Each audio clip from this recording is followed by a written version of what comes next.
Christmas time. Yeah.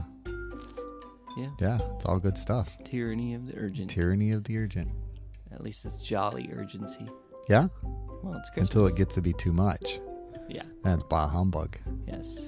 Yeah. Yes. I've already vacillated into bah humbug. I'm back into jolly. Oh, yeah. Nice job. Well, for today. I mean, Oh, it happens that quickly, doesn't it? yeah. Yeah. That's a vacillator for you, right? I tell you, Isn't it does go quick. Yeah. It does go quick. It's all about the expectation. Yeah. Yeah. Yeah, but hey, I'm just glad you're in the ho-ho moment. That's right. The Yeah. ho-ho moment.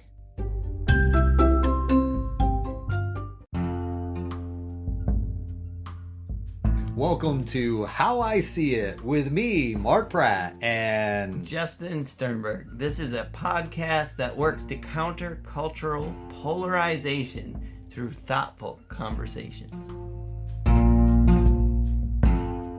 Did you decorate for Christmas? I see your tree up from here. Oh, yeah. Did I? Yeah. No. That's Meg. Every Black Friday, Megan's like, bam, we're doing this. Wow. Yeah, Cool. By the end of the Friday, it's usually 90% done. But yeah, by the end of the weekend, she had it all. But yeah, we got lights up on the front. She got a tree out there. I don't know if you saw the tree. Yeah, I did see the tree on the way in. Yeah. No, like outside. No, I didn't see the there's tree one outside. on the patio. Yeah, I was still sending a text when I was coming down your driveway, I'll be honest. It's like, trying to get some stuff done before. Oh, yeah. It's all right. Yeah. So, once I parked, Yeah. I looked at the back of the house there Yes. where the addition lights is. And everywhere, yeah, your tree looks nice. Thanks. Yeah. Thanks. You can give all that credit right straight up to Megan. Nice job. Yeah. Yeah. Yep. No, Chris did ours too. Yeah. I did lights and beads. Yeah. It's Beads on the tree. Mm-hmm. Nice. Little nice. white beads, like Cool. say. Yeah, it is It's cool. a tradition. You do the lights and beads. Yeah. Yeah. Yeah. I guess. Yeah. White lights, white beads. Mm-hmm. Yeah. I can show you a picture if you'd like, but Let's see it. I'll see it. Yeah. It's right here. Took a picture, sent it to Lizzie. She was disappointed she wasn't able to be a part of the process. As she should be. Yeah. It's part of her and her mom's ability. Yeah. Yeah, there you go. Oh, yeah, that's beautiful. That looks very similar to ours, even in the corner like that. Yeah. Maybe I'll take a picture of ours and then we can post them on our Instagram. Happy to do it. Oh, we have an Instagram? We do. Yeah. Oh, cool. Yeah. Here, I've been telling people I don't have Instagram, so. You do. You just don't know it. Been posting lots of pictures of you, Mark. Yeah? No. That's okay. No, lately it's just the episode images every week. So, yeah, but we should put some more stuff in there, like our pictures. Maybe maybe we should. Justin. Yes. Yes. We. Yes. All right. Fair enough. Kind of like decorating a tree. Yeah. We know who. Yes. Exactly. Yeah. We decorated the tree. Yeah. Right. Yep. But yeah. So technology. Technology. That's Instagram for you. Yeah. So, would you say No? Maybe. I'm just curious. I'm vacillating. That's okay. So, would you say technology makes us more intelligent? So, intelligence. Yeah, I appreciate that Yeah, just definition. yeah. What is intelligence? So I feel like there's different ways to describe intelligence. I think there's the objective Okay. IQ, right? Sure. Which is not a perfect measurement of all types of intelligence. Sure. It's a measure of a specific aspect of intelligence. Sure. And then there are, there's emotional intelligence, right? Which Sure. isn't measured on any IQ tests, but also can significantly contribute or the opposite towards your success, right? Sure. There is wisdom, which is more of a applied knowledge / intuition, maybe, Okay. / inspiration. There is street smarts, Sure. right? Yeah. Where, you grew up on the street and you learned, learn the streets. You know how to get around there. But if someone were to compete with you in math tests, then you would call yourself dumb, but sure, in some aspects, you're smart. So there's that. Yeah. And then there is, as we were hinting at earlier, there's also this idea of inherited intelligence, or basically the generations of intellect that's been built prior to me has built a certain foundation of intelligence that I can then build my thing on. Sure. And feel like I'm super smart, but really it's 98% the foundation and 2% my application. Sure. You put the star on top of the tree, basically. Yeah. Yeah. So that's like, so when you say, are we more intelligent? Which one of those sure.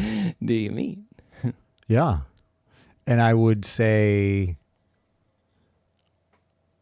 and maybe it is more about technology versus intelligence type dynamic, but I think about it in the context of having information available quicker can make us seem smarter, more intelligent. So in other words, like you shared, the foundation of information we have to build off of with technology is far more advanced than our forefathers. Yeah. Because, you that's not making light of their intelligence, but it's our information that has grown, that makes that difference from my perspective. Yep. I think more often than not, we are kind of blown away by the intelligence of way back, generations. Yeah. And I mean, I even think about like in school, we learned about the primer. You know what I'm talking about? The primer? Yeah, primer? the reading primer, you mean? Yeah, I feel like they called it primer. And I was like, I don't think that's right. I got you. Okay. But either way, yes. Yeah, that was like the phonics. The blue. It was like this iconic primer that looked was like used. almost like a hymnal in an old fashioned church. So you've seen one like in the color. Once you saw it, you definitely recognize what it was. Yeah. Yeah. No, but that was a thing in like what, early 1800s, maybe 17. I don't know. Sure. Like, early parts of our country that kids would learn in the little one-room schoolhouse. Like, and every kid in the school would learn from that same book. Yep. I got you. And the things that they would learn is just like, whoa, that's way too smart. Like, I hear you. The stuff they were learning and the stuff they were able to do. And even you think about handwriting and like how, intelligent even the handwriting looked. This is the way every person, was required to learn penmanship and do it at, a level that we can't even.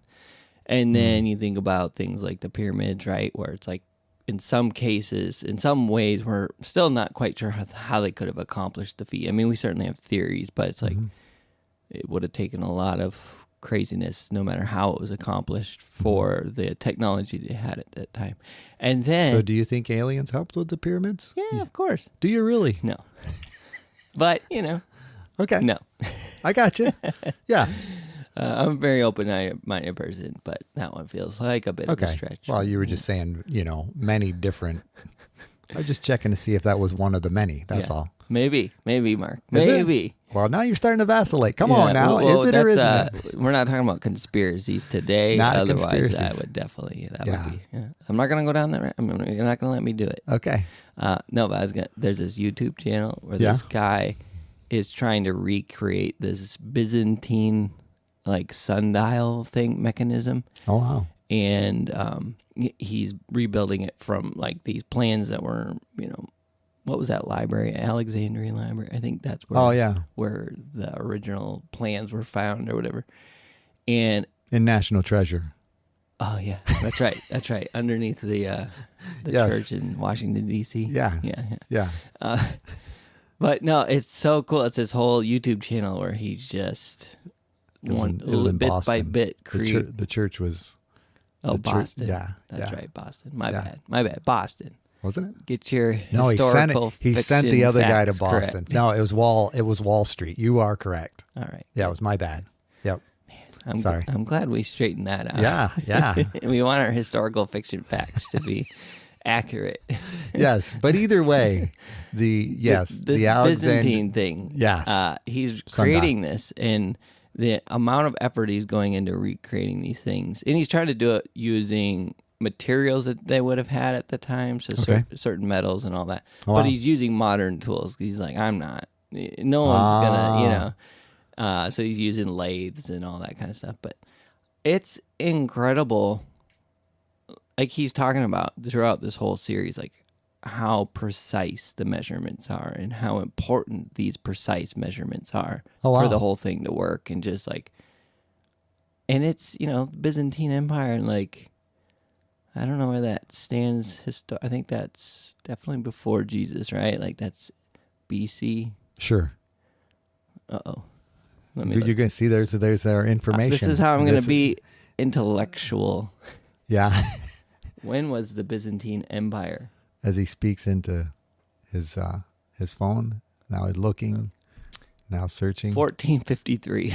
Okay. Okay, not before Jesus. Not before Jesus. So we were both wrong. Oh, wait, 330 AD. What? Uh-oh. Uh, Gonna have to do a fact check now. I think. When? was- Technology. Byzantine Empire. Yeah, oh, wow. So 1,100 years it lasted. Okay. So 330 to 1453. Okay. All right. So Not as old as I thought, but not before still Christ. definitely old. Sure. Anyway, that was a long meander after your That's okay. question, but just how intelligent. What is intelligence, right? Like, Yeah, is yeah. it the ability to create those things from almost no foundation and build what they built? I think Sure. to me that reflects intelligence much more than, well, we have a computer Mm-hmm. as our foundation to stand on, so we built an application or whatever that helps us save a little time in our day. It's like, Sure. look at this accomplishment. We saved, 20 minutes from every person's life or whatever. Yeah. And that's, I'm not going to take away from accomplishments today. I'm just saying compared to, with the foundation that they're standing on, would you call Yeah. that more intelligent? I would say definitely not. I would say that's a blessing of living in this generation, is you have the past generations to build on, and Yeah. that will be true in 200 years, that they'll have.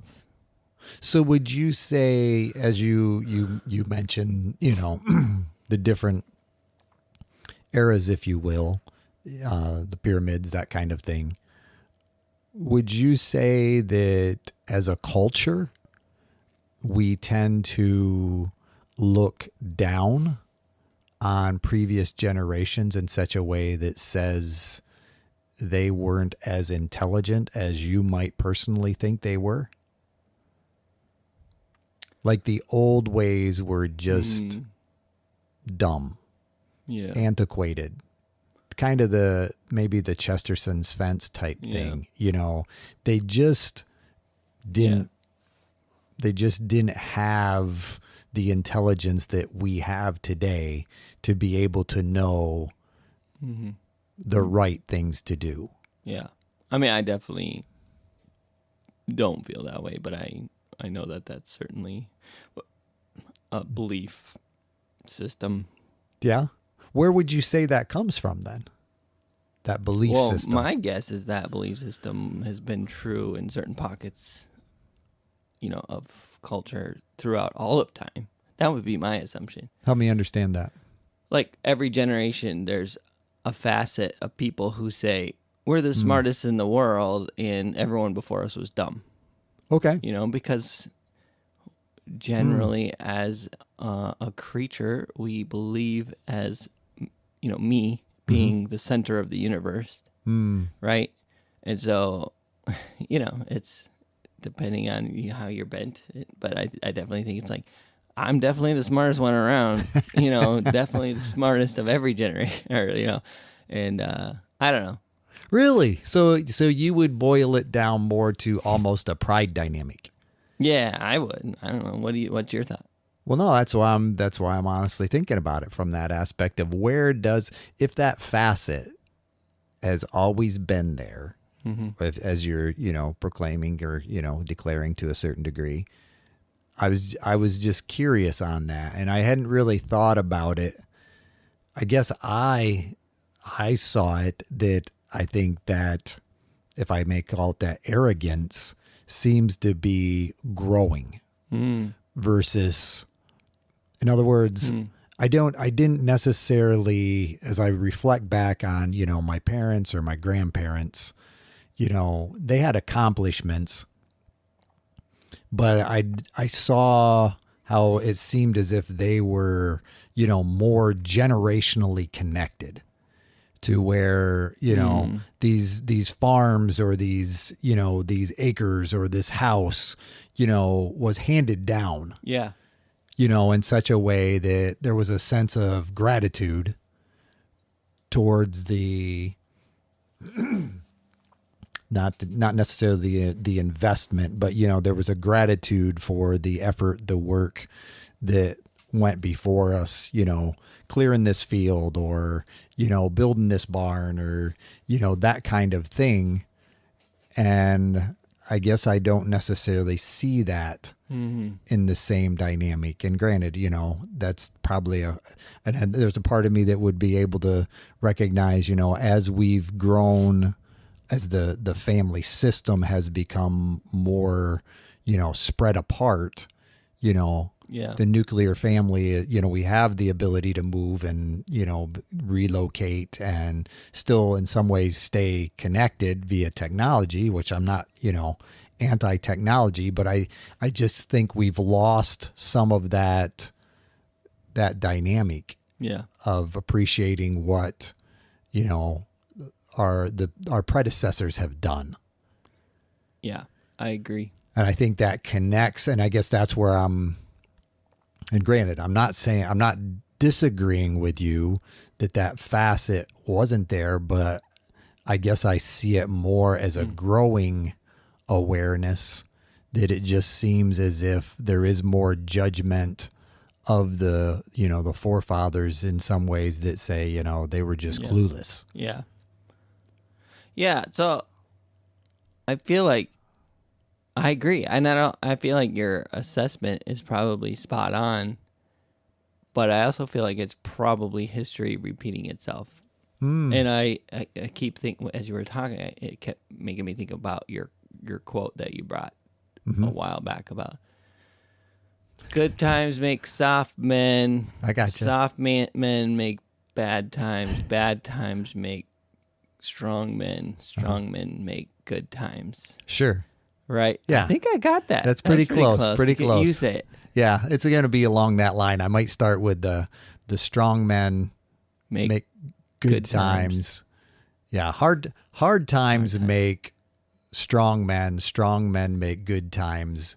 Good times basically make weak men. And weak men make hard times. Yes. So yes, that's. Yeah. So that cycle is what was in my mind as you were talking. I feel like, I mean, you're able to see kind of a glimpse of maybe up to 3 generations from where you are, right? So you can see this decline of certain values and certain things, but you can also at the same time see an incline of good times, right? Like, so, yeah. Yeah. I feel like we're probably heading towards that.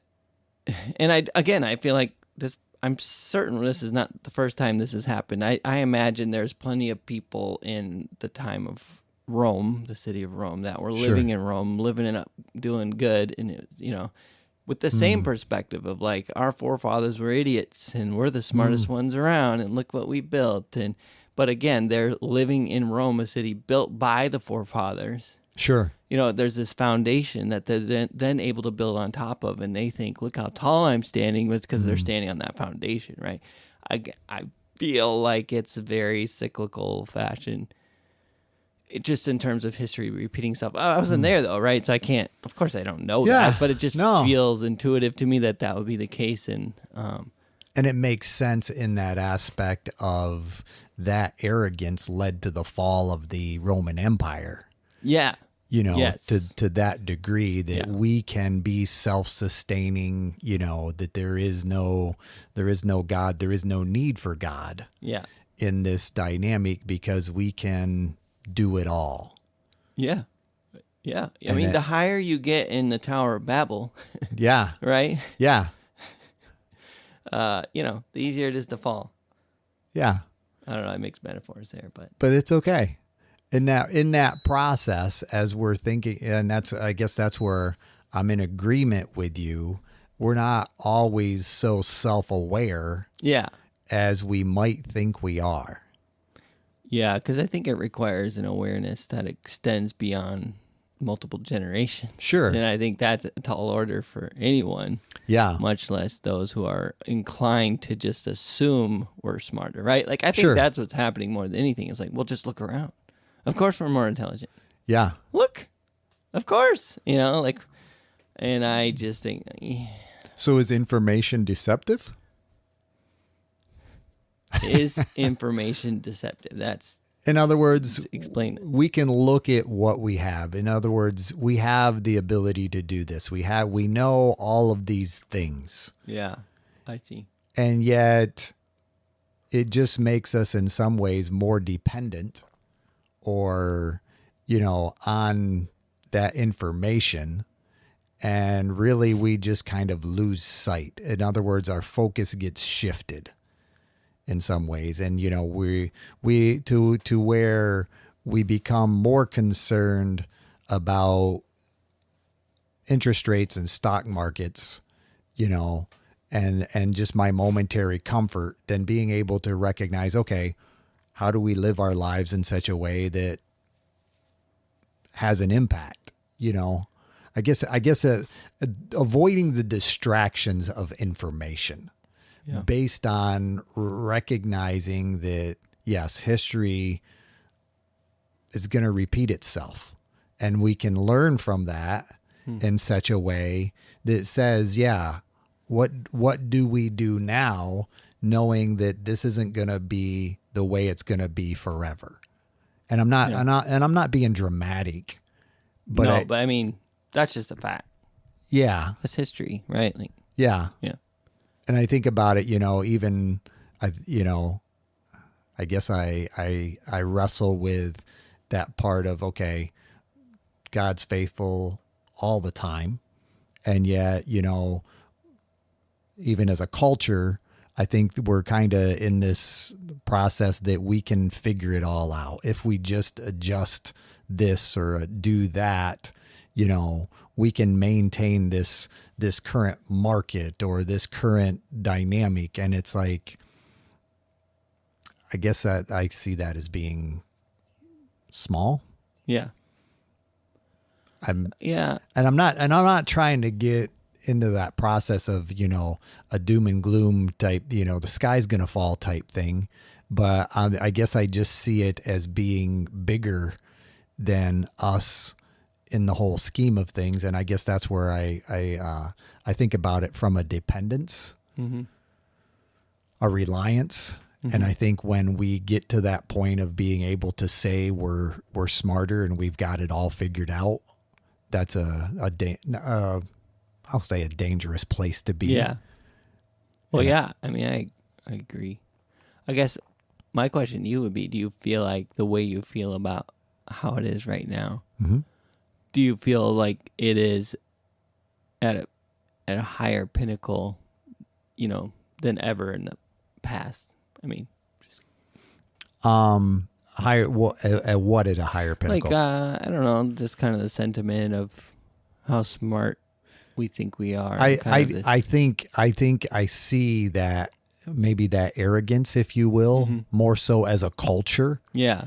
Than I can recall. Yeah. Okay. You know, I'm not saying that. I guess that's what I was asking. Yeah. If you feel like it's at a peak for what from your vantage point, or if you feel like it's at an all-time peak, if that makes sense. Yeah, from my vantage point, the mighty 53 going on 54 years. Yeah, I mean, through a little bit of extension through your parents and stories, but yeah. It just seems as if, you know, and I guess part of it is a lot of it comes back to the information, because I think you can receive so much information nowadays that isn't necessarily beneficial.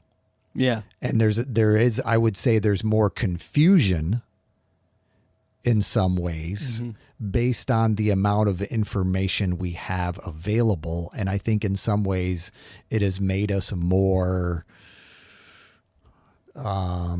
anxious. Yeah. As far as being able to go forward in confidence without second guessing ourselves, or in that process to be able to recognize, if we were to go back, 100 years, we could look and, the average person would say, that's not a good idea. Mm-hmm. You follow me? I mean, the majority of people would say that isn't a good idea. In other words, and you can take that to whatever, having, divorce, you can take that to, transgender issues, it's like, that's not beneficial. And I think as a culture, we might say, well, you just don't know how beneficial it is. And I would say, if we go back in history, that person would say, no, I'm not sure that you see where that road is leading, and the implications, the consequences of that. Mm-hmm. And I would even bring it, back to a political aspect of, okay, how far in debt can a country go, or to that degree, and recognize that there just isn't a consequence to it. Mm-hmm. We can prop this whole thing up. We can make it work. Yeah. And yet there's going to be a point where it doesn't work anymore. Right. I mean, that's kind of the dynamic. That's like, no, we think we can. Mm-hmm. And there's a way to prop this up. And I guess that's where it kind of, and I see the wheels kind of turning in your head, as I'm sharing that. I'm not trying to be. I'm just thinking. Yeah. What are your thoughts on that? Which part? Well, when I was thinking about propping it up from I mean, that's one of those things where it's like, I think, like you said, our forefathers would be like, what the flip are you doing? Like, we never intended to be in debt as a country, intended for every other country, like we wanted to be the greatest country, and yet, we would talk back and say, we are the greatest country. Sure. I mean, like, so I think those things are, I don't have enough intelligence to speak to those things in a way that's, that valid, but I'll just say, like, I think it's surprising how much we've been able to prop it up. Yes. I would never have guessed we could continue on this trajectory from when I was in high school and hearing about how bad the debt was, right? Yeah, and all this stuff, and like how catastrophic it was. And just kind of, there was a little bit of doom and gloom outlook as to how our country was moving.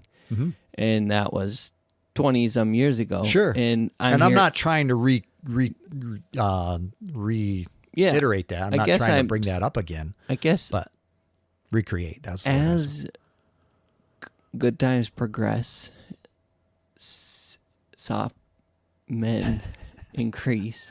I hear you. Poor decisions also increase, and wisdom decreases. And I just feel like there's so many correlating circumstances that I gotcha. I definitely think at some point we hit the tipping point and it goes to hard times. Like I don't. Yeah. That's just history to me, and that's where I kind of just chalk this whole thing up to a historical pattern. I guess my question to you was more: do you feel like that historical pattern is reaching a fever pitch, or like, do you feel like we're like it's that up and down cycle is like every wave it gets bigger and bigger and bigger to the degree where we hit the end times, right? Where we're in the revelation mode where things are real bad, and it's a result of poor decisions and just that kind of the Tower of Babel thing. And again, the Bible's full of those cycles. That Noah, we're talking about in church right now, and like that was a season where the whole world was evil, and it was just Noah was whatever.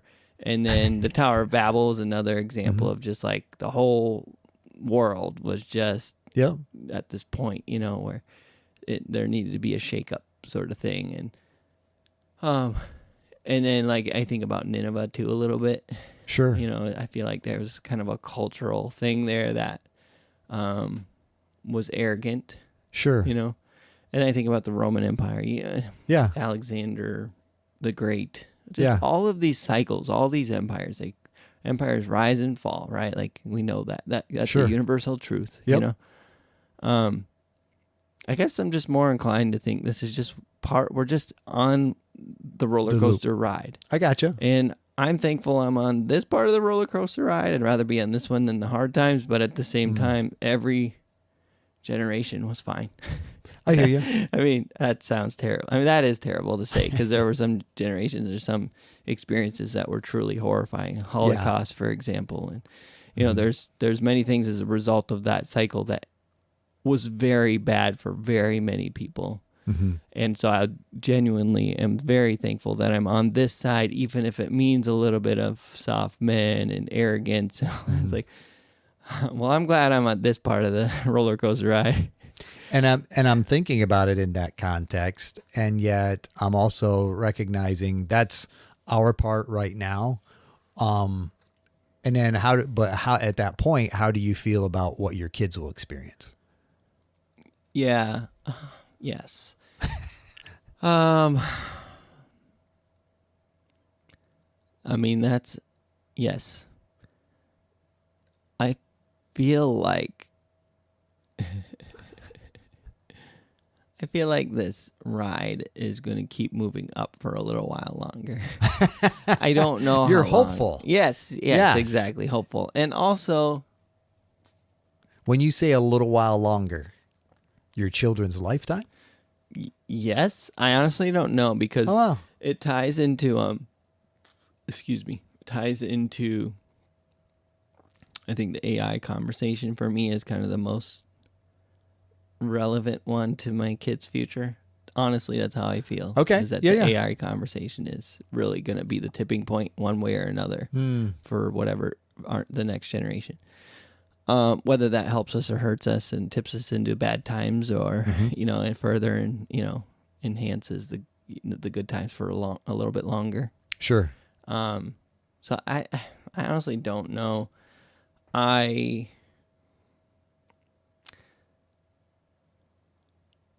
don't know, Mark. Yeah, and that's okay. I feel like there's nothing to be done about the roller coaster ride. But I believe you and I doing this podcast and just the various other things I'm doing in life is my version of saying, I'm not going to be on this ride. I'm going to do, I want to do firm foundation stuff. I hear you. You know what I mean? I'm, again, mixing metaphor, so maybe it's not very clear what I'm saying. But I guess what I'm saying is I'm trying to build my life on principles versus, information. Yeah, the empty foundations, whether it's information, technology, AI, whatever it is, or, like, look how great we are, all these things. I think, Chesterton's fence, that kind of stuff. Like, that's what I want to build my foundation on, and I want my kids to build their foundation on top of these same things. Sure. And so part of this podcast for me, and I've said this before, is a little bit about legacy, about, hopefully that the truth in these episodes will permeate in future generations if my kids do have to go through crazy stuff. I don't know if that makes sense, but it's like I'm doing what I can. You want them to have a solid foundation based on your truths that you desire to share. Through, well, not my truth, but yes. But truth, what I'm learning, God's hopefully truth. I can help. Yeah. I hear you. Yeah.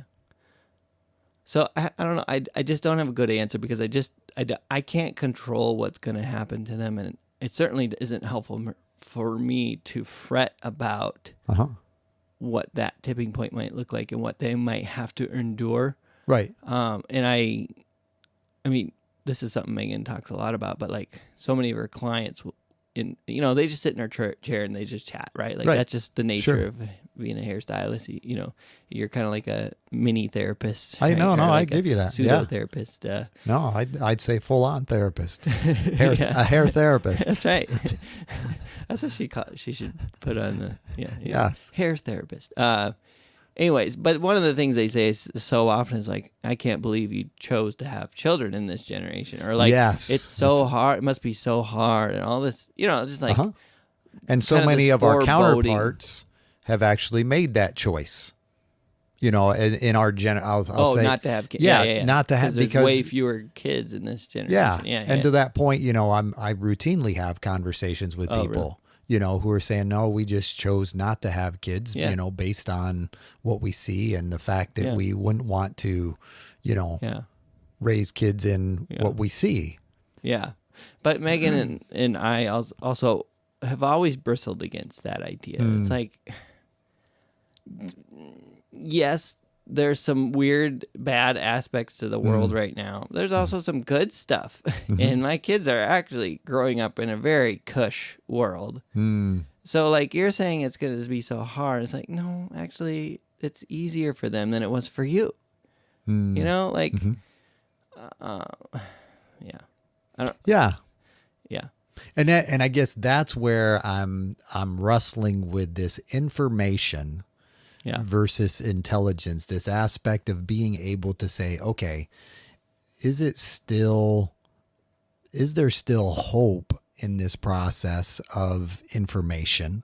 We have so much and we can build on that.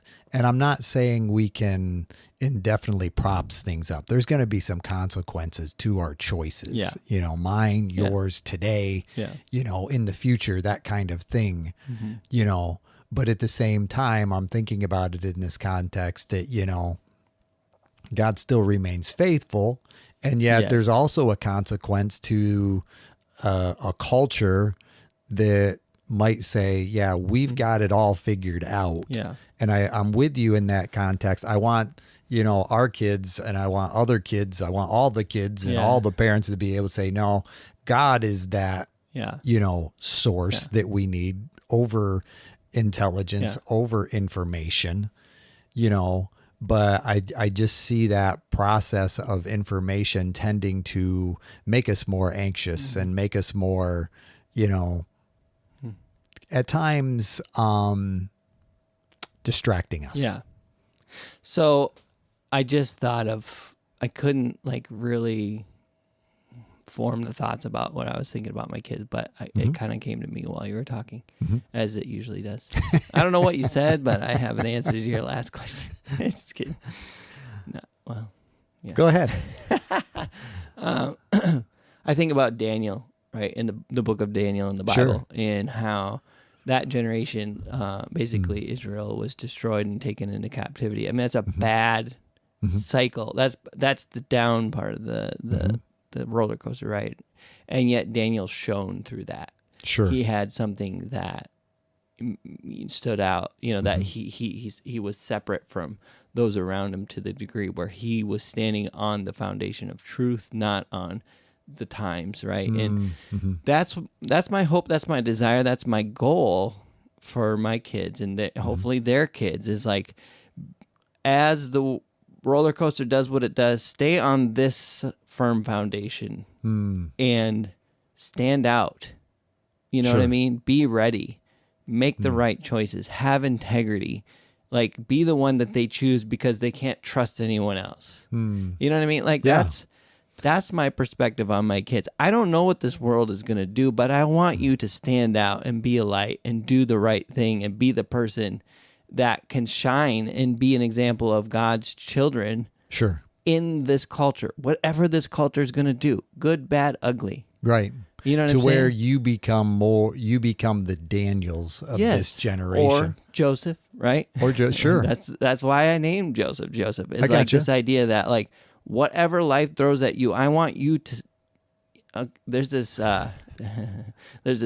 little anecdote or little story. It's basically this donkey falls in a well, right? Okay. And so the farmer goes and he goes, oh no, the donkey's in the well. We're never going to get him out. He calls all his farmer friends. What should we do? And finally they decide, well, you know what we should probably do is just bury him. Like we should just fill up the well, fill in the make well. sure no other donkeys fall in there and kind of put him to his grave kind of thing. Okay.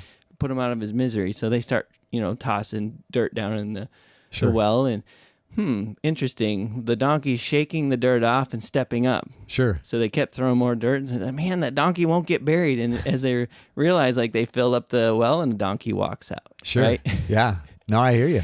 That's what I want for my kids. Okay. I hear you. Yeah. So when I think about the craziness, the bad, the stuff that's about to come, I want them to shake it off and step up. I hear you. Yeah. So that's, especially when people bring those kind of conversations, the doom and gloom to the future. I'm like, no, but that's where our firm foundation really matters. And that's where our faith can pull us through. And, you think about Hiding Place. Sure. Corrie ten Boom. Corrie ten Boom and her sister. We got that one right. Yes, nice job. We got it. Yeah. You don't have to yell at us this time, Linda. We got it. Mark got it. But yeah, I mean, I think that's a perfect example of someone who shook it off and stepped up. Shook it off, stepped up. And just if you read that book, it's just nonstop shaking it off and stepping up. And that was I can't think of a worse, situation for someone to go through that Holocaust situation, be in those those encampments, see their sister die in that encampment, and yet that faith held strong. And she also talks about how hard her faith was and how terrible the thoughts that she had that were so terrible and all these things. I guess maybe I'm just naive enough to think that's what my kids can have. Sure. You know what I mean? Can be. Yes. Sure. That's my desire. That's my goal. I feel like I'm not going to have to do that. I feel like I have it cushy. I gotcha. Right? But I also feel like, but I really want to prepare them in case that's the case for them. And so what does that look like? Well, I think it looks like, this kind of stuff. I don't know. Yeah. I don't know. Yeah. No, I appreciate you sharing on that. What about you? Because I know you asked me about my kids specifically because I think you think about your kids a lot too. Yeah. What are your thoughts about it? And I think, it is more, and granted, there's a difference between, Lizzie's perspectives and John's perspectives, on life in general. They're just different. Yeah, I can see it. I can see it. Yeah. And, and I recognize, probably there is that part that John might be a little more, no, I'll figure it out. I can do this. And then, Lizzie has more of that, concern for, what's it going to be like, or, as, possibly at times the difficulty that it would be to, get a job, live off that, income, be able to have your own place, to buy a house, kind of the things that she's seen us do, I don't know as if she feels as confident, to be able to, not that she isn't every bit as intelligent or whatever, but, the ability more so than her dad, of course, but that ability to, duplicate what we were able to offer her. Yeah. And I think there is more concern on her part, to be able to do that. And I think about that, from that perspective at times, and I'm not saying, she isn't willing to rise above or isn't going to be, but, at the same time, I'm thinking about it in the context of, I think the culture will be a little bit different, as time goes by, because, even from a, when my kids were young, how much governmental oversight there was, or, dependence on government, those kind of things. I think it's a different dynamic. Still part of I'm agreeing with you in that, part of the roller cycle, the roller coaster cycle, roller cycle. Yeah. But, and I'm definitely not, I'm still hopeful, but I think as a culture, I see more of that concern, like we're saying about people not having kids, or, you know, my kids being able to duplicate what they experienced, you know, and granted, part of how often will you hear, and, you know, nothing against you folks, how often will you hear say, well, you can't do it on a single income anymore. You follow me? You know, that's, you know, another cultural thing. It's like years ago, yeah, that was still possible. You know, in some cases, but it does seem in many, I'm not saying that's true, but I mean, but there's also going to be some choices. Trade-offs you're willing to make. Exactly. I think about Kelly and Jackson. I think they're doing just fine. Yeah. No, I hear you. Kelly's my sister-in-law. Jackson's my brother-in-law, who's a park ranger, but, you know, they do a single income. They have several kids, and they're making it. They're thriving, and I think, there's many other examples, but they come to mind. Yeah. But yeah, I agree with you. Like, there's definitely I guess, for me, it's about fighting perception problems. Yes. There's a perception that your opportunities are limited. The fact is, no single person's opportunities are more limited than any other person's outside of God's grace and sovereignty. And again, this comes back to theology. If you know, sure. For me, it does. Yeah, but you have white privilege. Yeah. That was God's sovereignty. That's the thing. I mean, you think you're catching me. I agree. I think there's many white men who wouldn't be able to say, yeah, and I'm able to build on that foundation and be successful. I know that that's true, and I know that that's benefited me in my life. I can specifically see instances throughout my life where that was true. I got you. I had, but I could choose not to see that. Sure. You see it as the sovereignty of God. Yeah. Yeah. And same with like Lizzie, like she is going to be fine. I believe she loves Jesus and she cares about him more than everything else in this world on most good days, right? Like, I mean, she's like, I think she's a human like me. So some days, you lose perspective. I know she is. She's a human. Yes. So she's going to be fine. Like, I trust God's plan for her life is going to take care of her, even if there are some challenges, even if she can't quite do it the way you and, Chris did it. Like, that's, of course, not important that she does it like you did it. She can do it better. Yeah. Yeah. I agree. She's going to do it in a way, I believe that I don't have any doubt she's going to be successful. You know what I mean? Yeah. And I think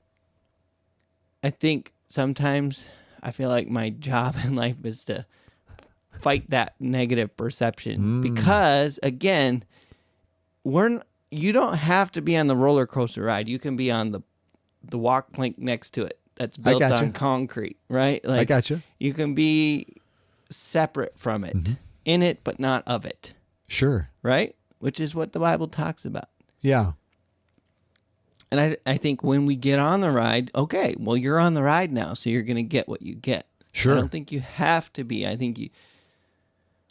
I say that at the same time. I am on the ride. Like, I'm benefiting from the upward swing of economy and all these things, and I can't separate myself from that. But I don't know. Does that make sense? It does. It does. I recognize what you're saying. In other words, if you desire to be like Daniel and on the walk plank beside, to where you're not given to the rise and the fall. And yet there will be, historically speaking, and I think this is part of intelligence, our wisdom, if you will, to be able to recognize, yes, as a culture ignores God, there will be harder times that come. Yeah. There, to where, Daniel was walking. I mean, did he outlive 3 kingdoms, or at least 3 kings different, For sure. The Medes, the Persians, to where I realize for him, he continued to walk, and the kingdoms rose and fell. So he experienced that, and he was still able to recognize God's faithfulness through it all. But that's not to say that he didn't experience some hard times when those kingdoms changed, when he went out of exile. Did I think, and here again, maybe it's the roller coaster analogy that breaks down.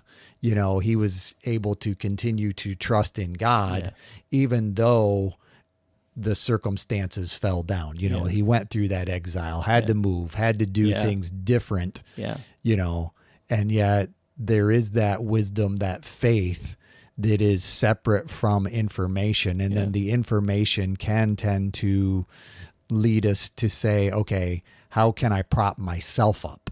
Mm-hmm. Or what do I need to do to protect myself? Yeah. You know, because it's more about that self sustaining than God sustaining. Yeah, and I don't believe in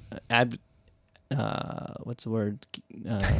Abdicating my responsibilities. Sure. I believe that first I look to God as my foundation and trust him with the barns being built, and then I go, you know, humbly to build the barns, right? Sure. To say,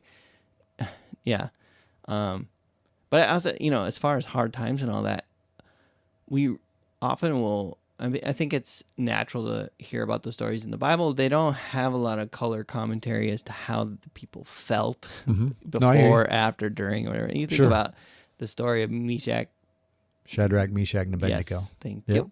They were also with Daniel, right, in that whole exile. They were sent to a furnace to burn. Mm-hmm. And we think... you know, I'm not going to spoil the story yet, but like, that's a terrible, like, that's a bad downward dip in the roller coaster. Like, that's, if you're on a roller coaster ride, like, that's the end. That's where you crash. I gotcha. They weren't on the roller coaster. They were next to it. Sure. And they were spared from being burnt so much so that, you know, Jesus met them in that fire and they were able to be delivered, and it made what's his face, the ruler guy, Nebuchadnezzar. Thank you. Yeah.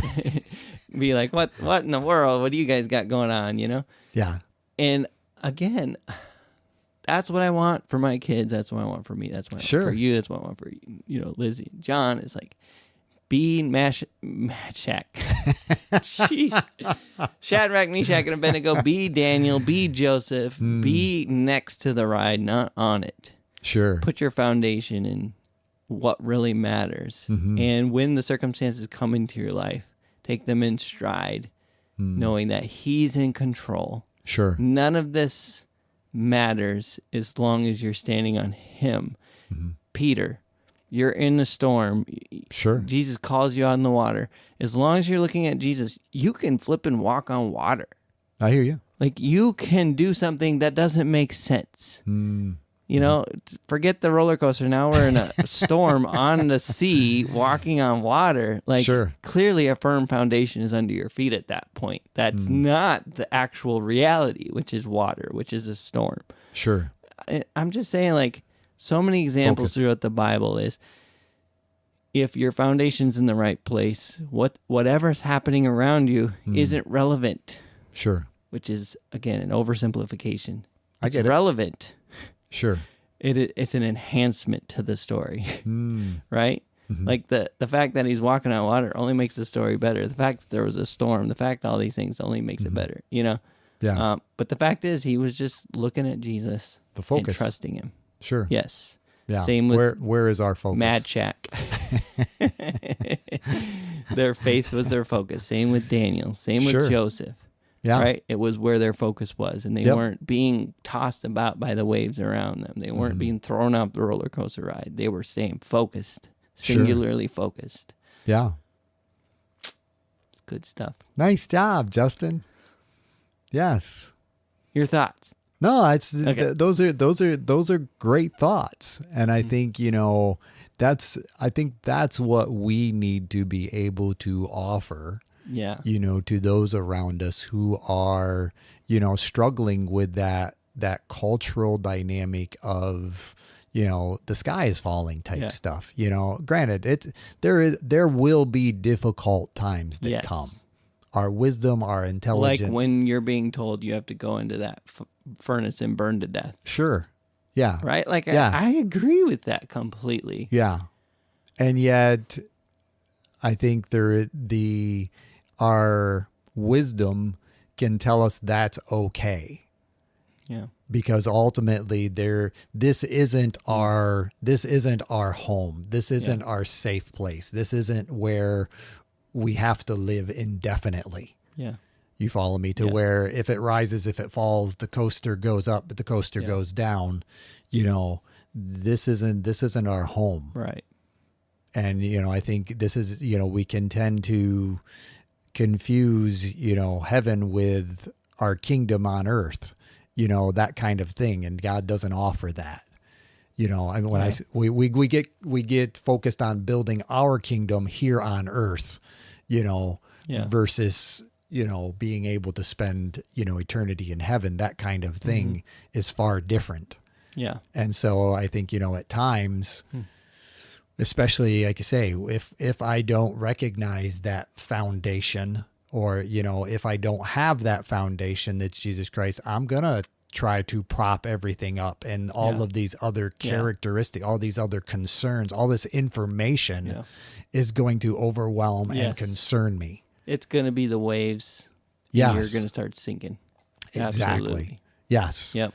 And I think that's where, and granted, I'm not saying, you know, anybody that chooses not to have kids is, you know, avoiding that, or, you know, I just want, but at the same time, you know, being able to recognize, okay, God still has it, everything under control, regardless of what you might hear, regardless of the, you know, the choices people might even make, you know, it's a part of the plan. So, Yeah.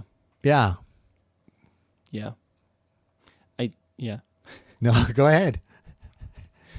I definitely have empathy for those who don't, you know, want to have kids or whatever. I don't have any problem with that. I think it's just a matter of, you know, not living fear-based, right? Sure. And I also think, too, a lot of times when we live in that caution and that whatever, we're trying to borrow from tomorrow's grace, right? Like, you are going to go through some hard circumstances, no matter what the roller coaster is doing. Sure. It doesn't matter. Everyone goes through hard stuff. Some people harder than others, right?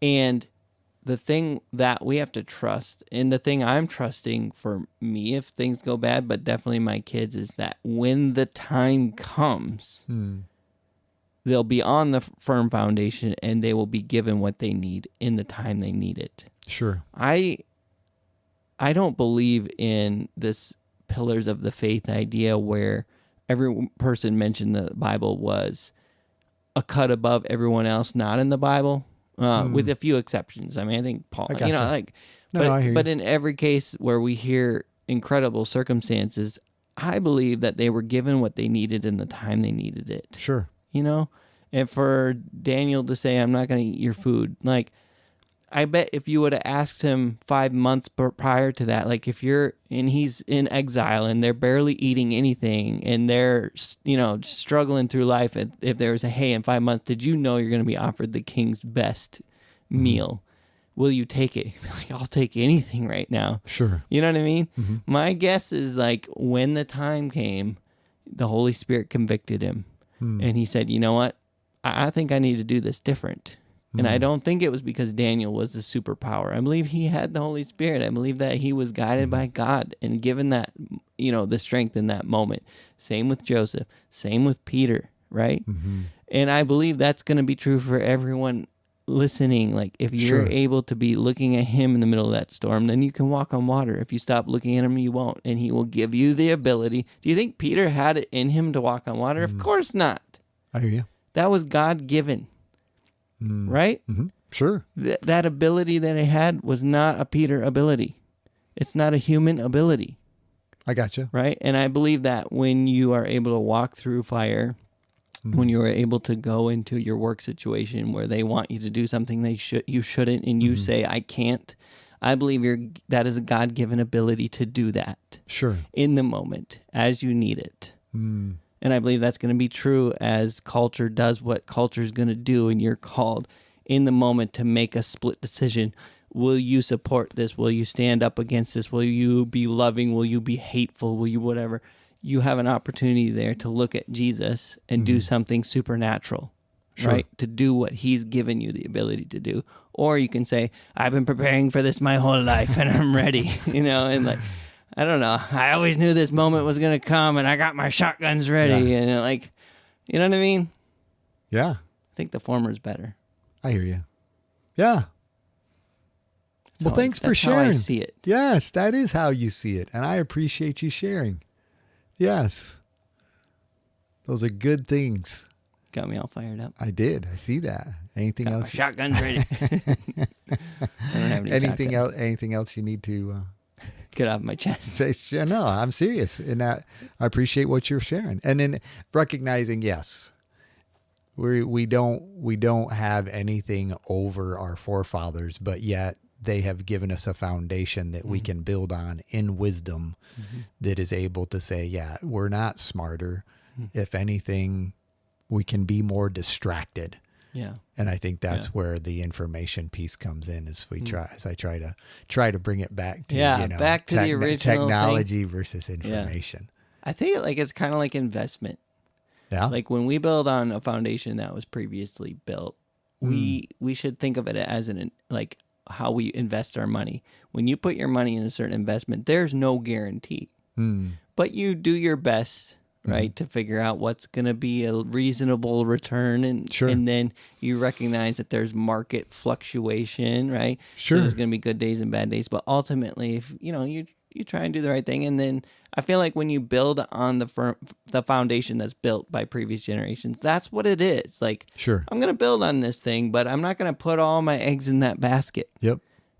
And I think all our eggs should be in the Jesus basket. And what we build out here is still built on the foundation that's with him, but we're able to say, this is an investment in this direction.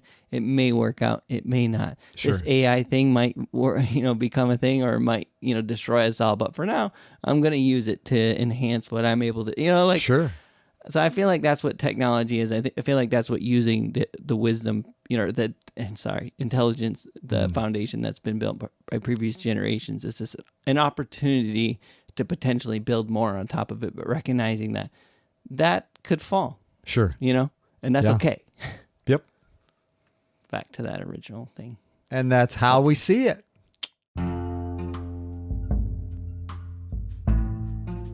Hey, thank you for listening to our podcast. If you like How I See It, please do all the things that podcasts tell you to do. Subscribe, rate, review, follow us, and or talk nicely about us on social media. If you want to reach out, the email is us@howiseeit.click. Yep, I said .click, as in .click. Please tell your friends about this show, and we'll see you on the next one.